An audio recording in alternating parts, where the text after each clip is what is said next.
Apprendre à distance avec Madame Aja. Bonjour tout le monde. Aujourd'hui, nous sommes jeudi 16 avril 2020 et nous allons faire de la poésie. La cigale et la fourmi. On commence. Tout d'abord, vous devez savoir que la cigale et la fourmi est une fable. Mais qu'est-ce qu'une fable?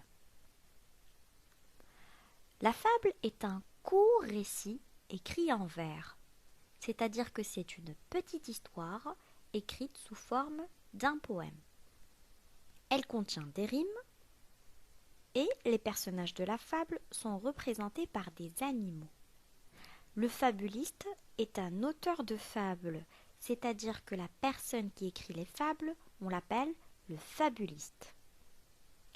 Et le fabuliste de la cigale et la fourmi est Jean de La Fontaine.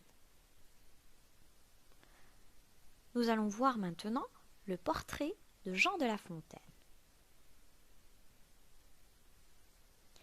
Jean de La Fontaine est né il y a presque 400 ans, en l'an 1621, dans la ville de Château-Thierry. Son papa était maître des eaux et forêts. Il veillait à ce que les bois et les rivières soient bien entretenus. Jean aimait observer la nature avec lui.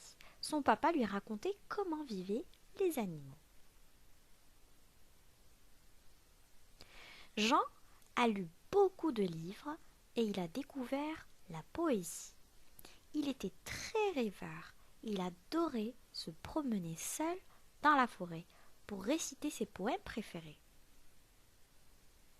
À l'époque, on croyait que les animaux n'étaient pas intelligents, qu'ils étaient juste comme des machines vivantes. Mais Jean aimait les animaux. Il était sûr qu'ils étaient capables de penser. Un jour, Jean de La Fontaine a lu un livre d'Ésope. Ce grec vivait il y a très longtemps et il avait inventé des histoires d'animaux qui parlaient comme les humains. C'étaient les premières fables. Jean a tellement aimé les fables d'Ésope qu'il en a fait des poèmes. Chaque animal représentait un humain. Grâce à ces personnages, Jean se moquait des nobles sans dire leur nom. Et voici quelques exemples de fables de Jean de La Fontaine. La cigale et la fourmi, le lièvre et la tortue, le loup et l'agneau. Et il y a bien évidemment beaucoup d'autres fables. Je vais lire maintenant la cigale et la fourmi. Suivez avec moi. La cigale et la fourmi.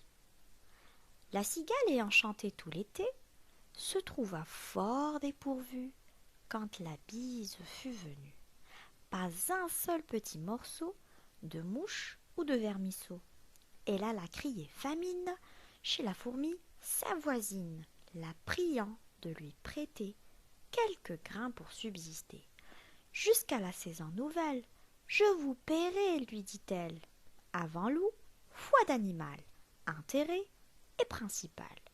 La fourmi n'est pas prêteuse, c'est là son moindre défaut. Que faisiez-vous au temps chaud? Dit-elle à cette emprunteuse. Nuit et jour, à tout venant, je chantais, ne vous déplaise. Vous chantiez, j'en suis fort aise. Eh bien, dansez maintenant. On va expliquer cette poésie dans la prochaine vidéo. À tout de suite.